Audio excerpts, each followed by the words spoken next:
Live from the KWQC Broadcast Center in downtown Davenport with Morgan Otier and Kyle Keel. This is Quad Cities Live. Today on QCL, March is here, which means that storm season is upon us. We sit down with the National Weather Service to talk severe weather preparedness and safety. From celebrating Dr. Seuss to getting crafty with teens and even making bread, there is plenty to do this month at the Coal Valley Public Library.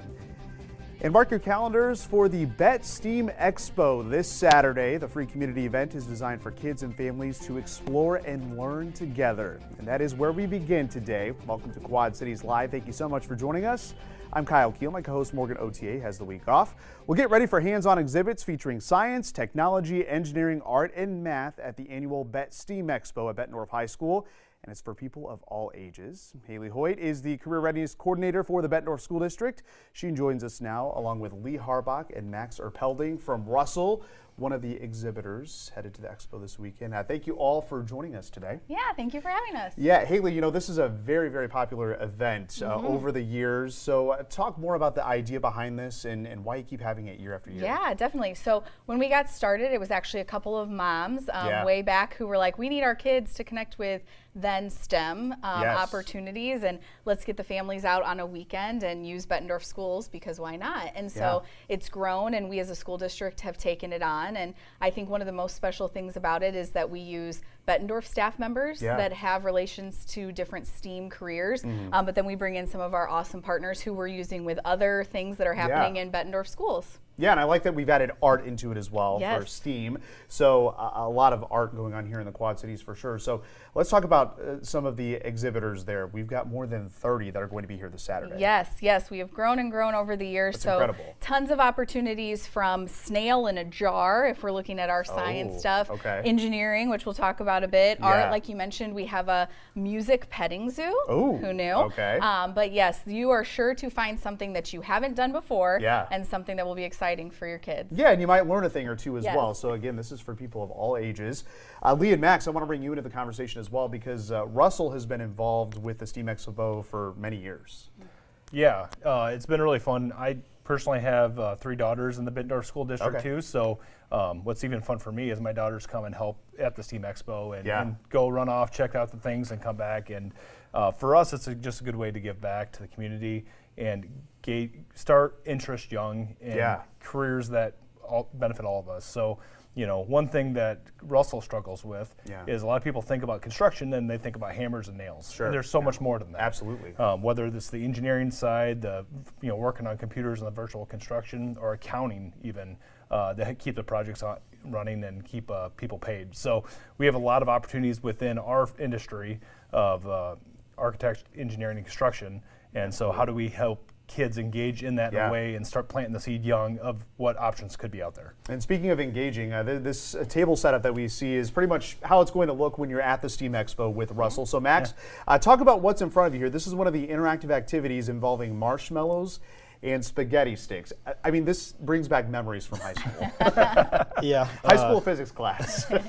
Kind of smaller scale compared to what you might see going on at the middle school out back right now with the Phase 1 edition and everything. For sure. But it's fun to see kids be able to come in and do something hands-on, like making structures out of spaghetti and marshmallows, just to kind of make a little bit of a connection with a much bigger scale of, or I guess small to big scale, kind of compared to what we're doing out there right now. All right, so do they just have free range with all of these, or do you get kind of a little model that they can go after? We have structures that are out there for them, but we kind of just give them free reign to do whatever they want. If you are at the STEAM Expo and you stop by the table, I can promise you it will probably not look this clean by the time they're all done. So. Hey, that's the fun of it, right? Just to see the creativity between everyone and what they're making. And you kind of mentioned what's going on out back. So the middle school is under a big renovation, We are, right? Yes. So Russell's a huge part of that, and you've actually brought some blueprints with you on what's going on. Yeah, the Phase 1 project is a storm shelter actually in the back and classroom wing. Very cool. So we're putting up masonry work for that right now. That will be ready come next fall. And then over the summer we'll be tearing down part of the existing original building and starting getting ready for Phase 2 to put back, and will be done in 2028. So as with anything with an occupied building, good and bad, the really neat thing for some of those kids is good and bad, is that they get distracted by watching the big equipment outside. Oh, yeah. But again, it's planting those seeds of what could be next. So we try to make opportunities where a disruption could be a learning opportunity too, and partner with the school, whether it's doing a tour now and then, or presenting at a STEAM Expo or a class or other thing like that, just to kind of bring it all together and bring what they're witnessing with their own eyes in, and how it affects what their education can lead them to. Absolutely. I mean, like you said, you just never know when something's going to spark their interest. So you'll certainly want to learn more about that Bettendorf project at the STEAM Expo when you stop by the Russell booth. Also at the Expo, we'll be highlighting a special guest, Haley, who's actually a Bettendorf High School alum. Yes. So we bring a science visitor each year, a Bettendorf alum who's making an impact in the science world. Yeah. So Alex Turner is joining us this year. He's a 2012 Bett grad, works with Google, and he's going to work all about like AI and what we should know about different like risks of AI systems. Yes. So I'm personally very excited about that. I would be excited about that as well, because I mean, anywhere you go, anywhere you turn, AI is right there. I mean, AI is here. It's the now. It's not the future. Yes. It's the now. Yes. Yes. So we'll learn lots. All right. So we'll learn lots there, and we also have some planetarium shows going on as well. At what is it? Noon and 1 o'clock. Noon and 1 o'clock. Okay. So the events at the middle school, and then down at the high school at our planetarium is where you can go and catch a planetarium show. All right. Awesome. So there we go. We got that the Bett STEAM Expo is at the middle school, and then the planetarium shows will be at the high school. This is happening this Saturday, March 7th from 10 a.m. to 1 p.m. Again, there's going to be more than 30 free hands-on activities to do, and many people to talk to in the Quad Cities. And don't forget about those planetarium shows at noon and 1 p.m. Haley, Lee, and Max, I appreciate you all being here today. It sounds like an exciting day coming up on Saturday. Yes, thank you for having us. All right, appreciate you all. Thank you. Up next on Quad Cities Live, March is here, and the calendar is full of events for people of all ages at the Coal Valley Public Library. We'll have a preview of those events coming up.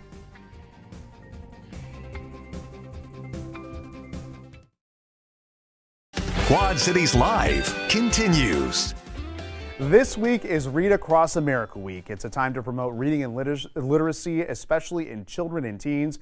And one place that certainly promotes reading is your local library. Many of them have free events to engage the community throughout the year. And here to talk about what's going on this month at the Coal Valley Public Library is Kaylee Floyd, Youth Services Coordinator at the library.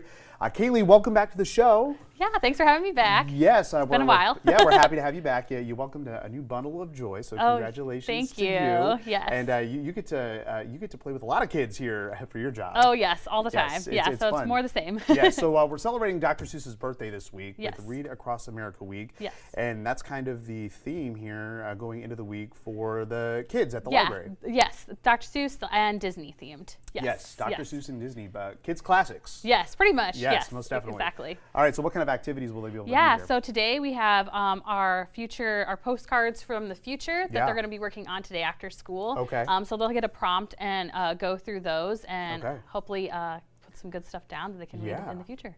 Yeah, and then tomorrow we have our Disney castles. So they're going to bejewel them however they want. This one's I kind of did this one as a Wicked themed. Yeah, I see it. That's my jam. There we go. Yes, and then this one's kind of like the traditional rainbow. And then we had a coworker. She's like, I'm going to use all the buttons and stuff that nobody wants. All right, so we can let the creativity flow here with the little creative castles there. Wednesday, we have our Readers Theater where they'll get to make these fun little puppets here on the end. I love this. Yes, so they can get really creative with that for sure. And then there's a few more things at the end of the week as well. All right, awesome. So Disney and Dr. Seuss meet at the Coal Valley Public Library. So we also have the Toddler, the Little Learner series that's going on every Thursday, correct? Yes, so that's pretty new. We started that last month, and it's kind of picking up. It's for more of our 1-year-olds at the library, because we get a lot of 3- and 4-year-olds, so this one's kind of gauged more for that younger crowd. Okay. So honestly, we only usually end up doing one book. Okay. But then we do a lot of interactive songs and activities to go along with the book, right. so like colors and stuff. Sure. Yeah. Okay, so these will be Thursday at 11 a.m., so maybe an hour or two before that traditional nap time for the 1-year-old, so they can have a lot of fun there with Planting a Rainbow, a classic little book that they can read there, or I guess you all read to them. Yes. All right, so obviously for the teens, we got to keep them engaged as well at the library, and maybe it's not necessarily always reading books, so you've got Teen Craft Time. Yeah, Teen Craft Time. So we actually moved this one to a Thursday this time. Usually it's on a Wednesday. Yeah. But I had a request for string art again because we did that last year. So we did like more like hearts last year for Valentine's Day. Okay. So we're doing Easter eggs Oh, okay. for March. Yeah, so it's a little bit of fun activity. They can kind of customize it and do stripes, or they can just kind of do one solid color throughout.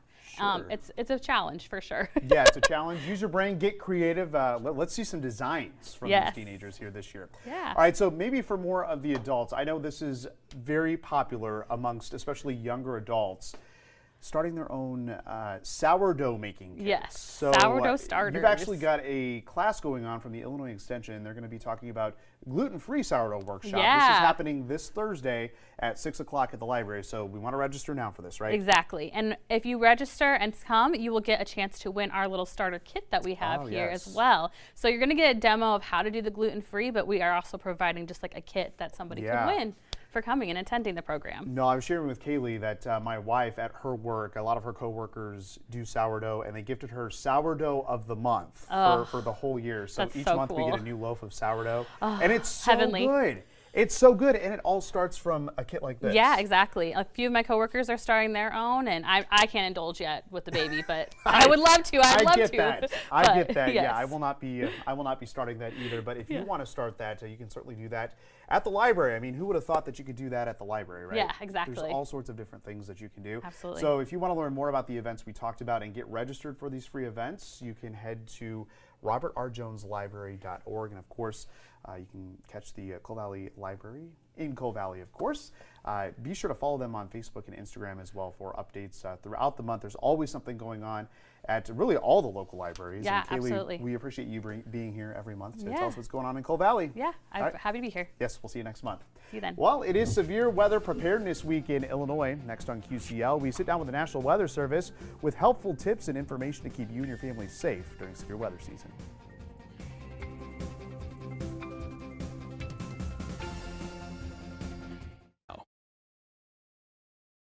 Quad Cities Live continues.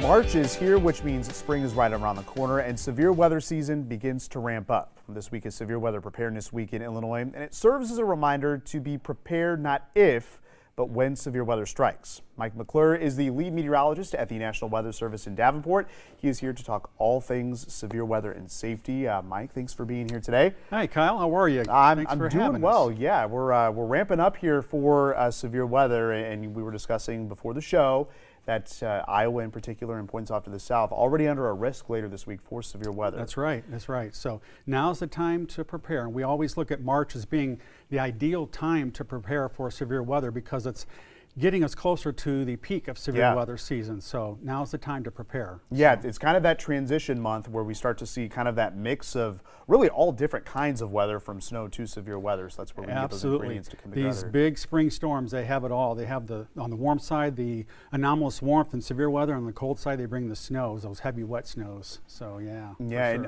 a lot of times we rely on the public's help during severe weather season, and that's why you hold these important storm spotter training courses. You know, typically you go county by county in Iowa and Illinois, but this year you're taking a new approach, and these are all virtual classes held several times throughout the next couple of months. Yeah, that's right. They're great courses. We've gotten a lot of great positive feedback. These are 2 hours in length usually, and you can do these from your home or from your business or from the fire station.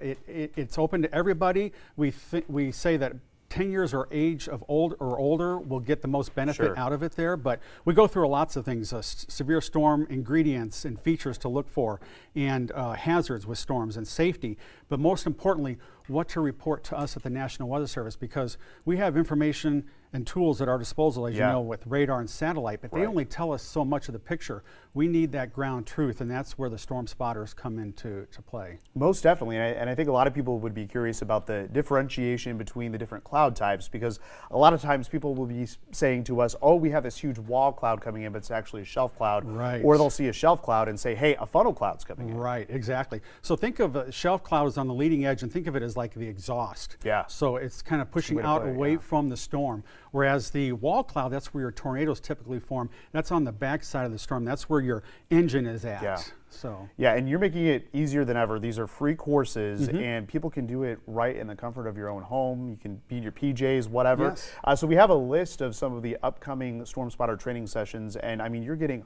hundreds of people that sign up for these, right? Absolutely. And think about this too. You're also helping your local communities too.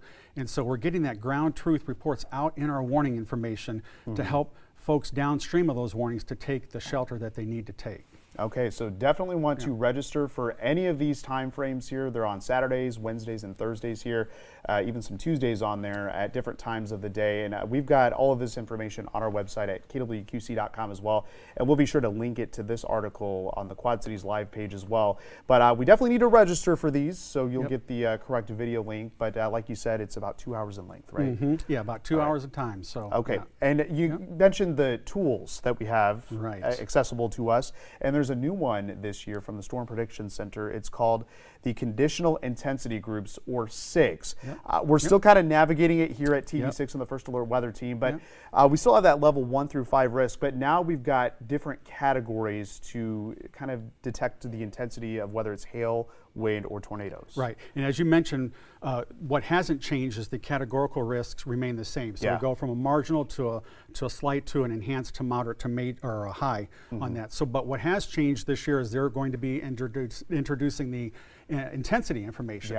So we're going to be able to ask that question and have that answer. What's the max reasonable intensity of these hazards can we expect?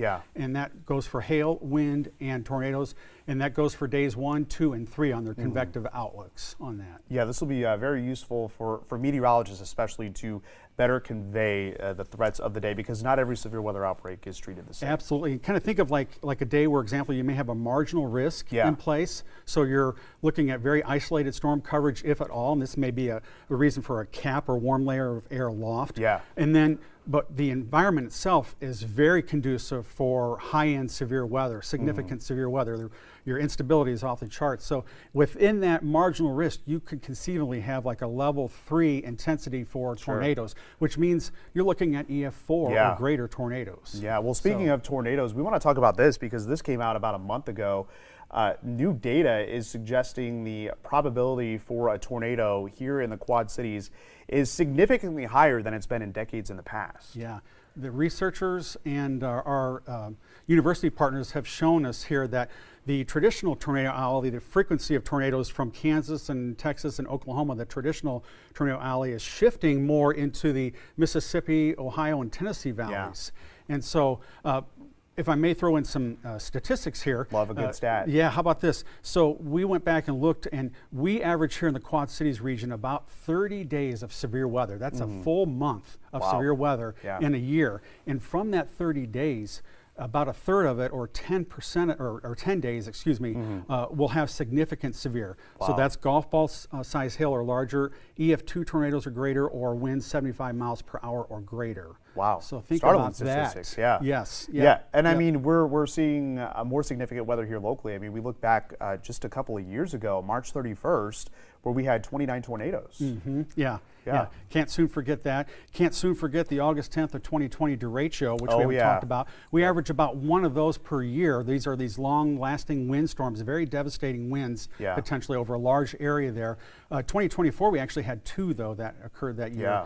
But the 2020 derecho caused over $11 billion in damage across Iowa and Illinois. Incredible. And yes, and I will forever remember it, not only for that, but for the magnitude of the severe winds that persisted even after the storms had moved through, and we were cleaning up. 30 to 60 minutes of these winds that were 60 miles an hour or greater, so just impressive. Which, I mean, that's one of the higher end derechos. Not every derecho is going to be that strong, but certainly it's something you want to be warned about. And as you just saw, this thing right here, a weather radio, is super important to have. I mean, these have been around for decades and decades, but I mean, it'll go off in the middle of the night. You will not hear a siren inside your house, but you'll hear this thing go out. That's right. Still the only thing to wake you up at 2 or 3 in the morning on that. So absolutely, make sure you have a battery backup in case power goes out on that. But we will, as part of the Illinois Severe Weather Awareness Week that's going on right now, we will tomorrow be running a tornado drill at 10 o'clock in the morning for Illinois. So be prepared for that. So that will come out as a routine weekly test. It will not come out as a tornado warning. That's good information to know. And just so you know, Iowa's Severe Weather Awareness Week is coming up a little bit later in the month, March 23rd through 27th. So we'll, of course, continue to keep an eye on that. Of course, you can get the Skywarn Storm Spotter training information at kwqc.com and more severe weather awareness info at weather.gov/DVN. And just a quick note, on Wednesday, KWQC will be streaming a special severe weather show called Weatherwise, where we'll dive deeper into some of these topics. Mike, we could go on and on about this. We could. I just want to stress again, now's the time before the storms are forecast to plan. Absolutely. So know where your shelter is going to be and have that supply kit and ways to get information to and from. So, very good information. All right, Mike, appreciate it. Thank you so much. Great to be with you. Yes, well, just ahead, our wins of the weekend, including sweet treats for the family. We'll see you in a few minutes.